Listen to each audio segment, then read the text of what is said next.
So this is the second time I'm gonna be trying or testing CAD Sketcher, which was pretty cool the first time. And now I'm gonna be trying to make something, a specific part that I found on the internet. So I have a couple of drawings here. For example, this one, which is pretty simple, and I'm sort of confident I will make it. And then I have a second one, which is a little bit more complex. But yeah, we should be able to do it somehow. So let's see. This one, my plan is to just drag it into Blender. And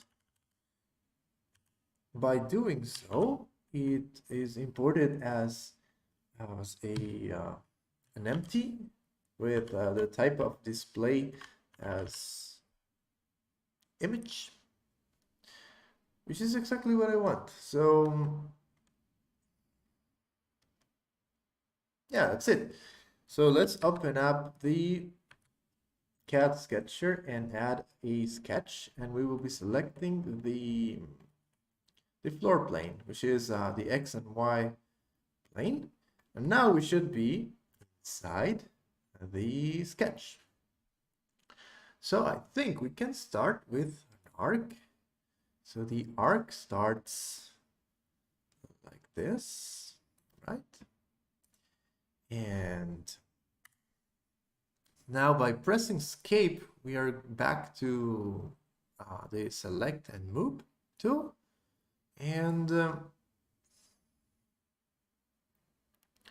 now it's gonna be a little bit annoying to have this guy here all the time. I think I'm just gonna move it up so I can replicate it in this way.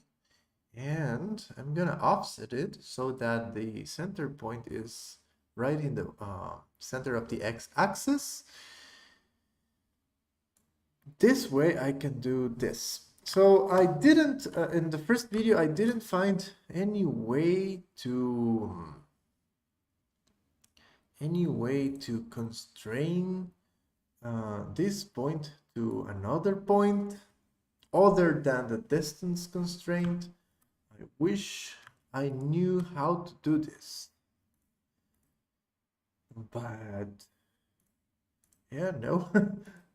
I mean, actually, I can actually like set it here, the coordinates, but that's not a constraint though.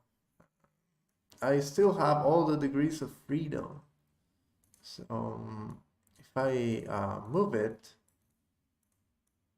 you see, that's the problem. So the only way I found to put this point right in the middle, because the sketcher already created a point in the center of the sketch plane, so that's good. But the only way I found to do this was to add a distance constraint and make this distance 0. It's a bit weird. I don't like it, but yeah, you see, it's I don't think it's meant to do that, but it's kind of working. And from here on, so now the next measure I can add is 25.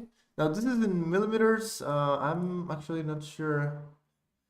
Let's see. This is a radius though. So if I don't have a radius constraint, I have a diameter constraint. So what happens if I do 25 millimeters? What happens if I... Oh yeah, I mean, it works, but it's really small. So let's work in meters. Let's just work in meters and make this guy much bigger. Like this, sort of. Okay. Now, now let's do these lines.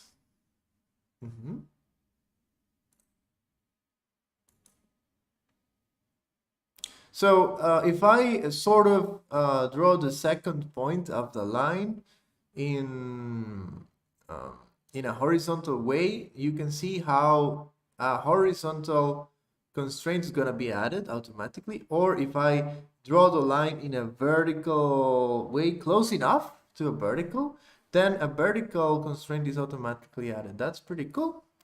So that's it. And let's draw the line. Whoa, what is happening here? Okay, so let's draw the other line.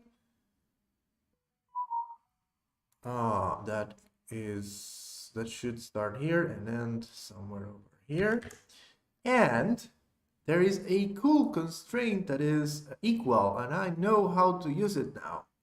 So I can make this 2 be equal. In this case, so the equal constraint can is added between two entities, and it could be lines or arcs. In this case, they're both lines, so it means that their diameter is, their length is now exactly the same. So always remember to check the degrees of freedom. We have 4, and to start blocking this, I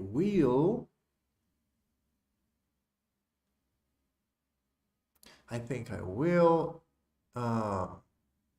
maybe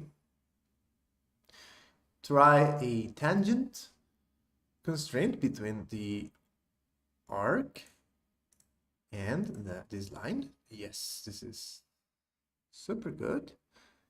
And maybe between this and this too. I think so. So we only have 2 degrees of freedom, and these are, why 2? I'm not sure why 2, but probably we're not doing this in the best way possible. I think this distance to 0 constraint is not a good idea, but I don't know how else to constrain a point into some other point. Right, so that's how it's gonna be. So we have this distance here, and it says, so actually, yeah, I forgot. This is 25 diameter, so multiplied by 2, because the sketch actually says 25 radius, right? So let's account for that. And now I can set a distance in here.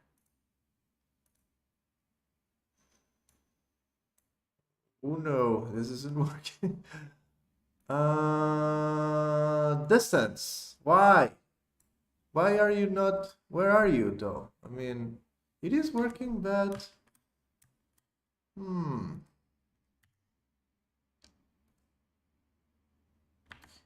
oh no. I think the distance is between a point and another point. So it's like this, and now I have the, yeah, that's how it works. Did I delete it? Yes, I did. So point and point. Now let's set this distance to, which was it? 50, just 50. So 50. And these guys should be horizontal, remember? Yeah. So I don't know how I deleted a bunch of stuff, but so this and this should be equal. Now they are. Good. So this is totally breaking right now. I'm going to delete this distance constraint, which I think is tricky. So, oh no. All right, so our point is no longer. So what I'm gonna do is I want this to be straight. So you see this is a drawing from FreeCAD, I think, and in FreeCAD the thick lines are actual lines to be converted to geometries or surfaces, and then the thin lines are construction lines. So they have actually used a construction line here. So let's do that. So now we automatically got a vertical constraint in here, and I can mark this as a construction line. In Blender, we see the dotted line, which means that when we convert this to geometry or a curve, this will be ignored. It's just here to give us a to help us in the construction. So what if this actually helps me go to the point? Midpoint, point to line. What if this? Oh no, it doesn't work. So close.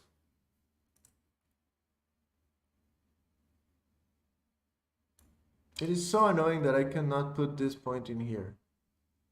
Well, I can. I actually can. If I draw a line from here to this point, right? And I make this line a construction line, and I add a horizontal. Yes. So now it's working. Now I just have an offset, but that's fine. I will do it like that. So we will have a small offset here of certain distance. Yeah, so I will just set this distance now.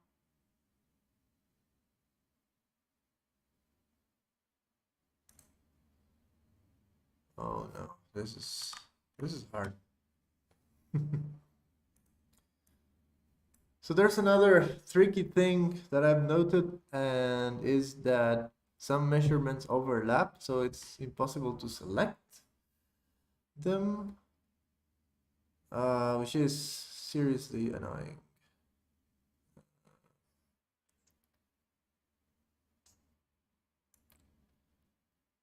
How can I do this?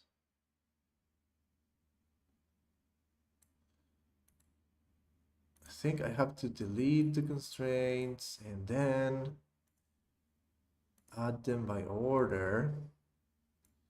So this has a, let's say 10 distance, then this one should be vertical. This already helps a lot. I think that's it. I actually think that is it.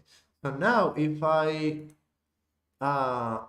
do a diameter constraint and add back the 50, right now we have a fully defined sketch, which is what we want. So the finalized drawing or sketch should be fully defined, which means that I cannot freehand it. I can only modify it by the parameters, right? Anyway, so this is okay, slightly annoying. So we're good.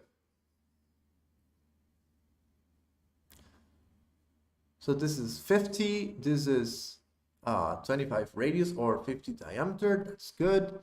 So now let's continue with these lines. This part should be easy. Something like this. And then again here. They automatically got the vertical constraints. Then I'm just gonna add an equal constraint between these two. So this means that they both measure the same all the time. And the measurement, so this is really cool.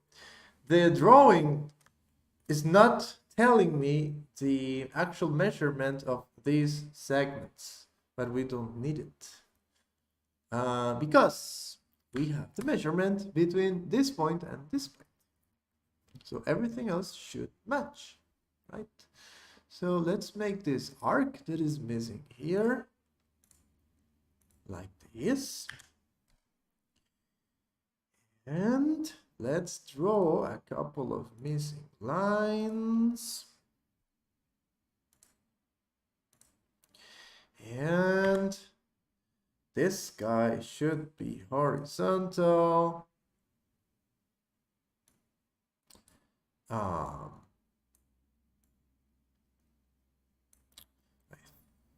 think it is time to add. So we have 4 degrees of freedom right now. I think it is time to add a distance constraint between these points and set it to 25. Now we know the distance between this point and this point, which is 12.5. So let's add that. Yes, here. And it is a little bit hard to do these things. So 12.5, that's good. Oh, damn it. I just want to like move this quotation somewhere else. Okay, so you have to select to highlight the pink part. Okay, that's good. So we have 2 degrees of freedom left, and I believe there are sometimes many ways to get rid of the degrees of freedom. I want to try just doing an equal between these lines. And let's see, degrees of freedom 1. Yeah, that's no good, but we should be able to fix it with a tangential here, or a tangent constraint. Yeah. So between this and this, and we are fully defined now. And since, so check this out, since this line has to be equal to this, then that means that I don't have to do a tangent here. We are fully defined. So the only difference is that I don't know how to constrain this point to the center of the sketch. So I had to add a line here, but I could definitely try and make this 0. Yep, that worked. It's 0 now, so it's exactly the same as this. And we leave the sketch. So if we leave the sketch, we are outside of sketch mode, but if but we can enter again at any time, right? So when we leave the sketch, we are allowed to convert it to either a Bezier or a mesh. So in this case, I will convert it to a Bezier, right? So sleep, and you see how it's now a solid object now of the type 2D Bezier curve. So this type of elements can be extruded like so, and we can even do things like beveling. Whoa, what's going on? What is going on? Let me wireframe this thing. Yeah, it's actually working. So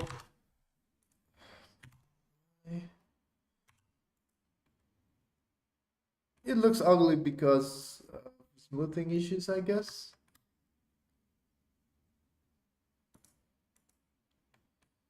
But yeah, our first fully parametric object. really happy with this. So I'm going to try the second object now. It should be a bit harder. Let's see. So it's this guy. And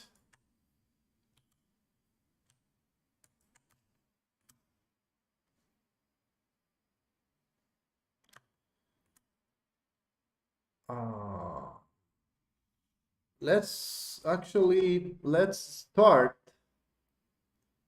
with this line maybe.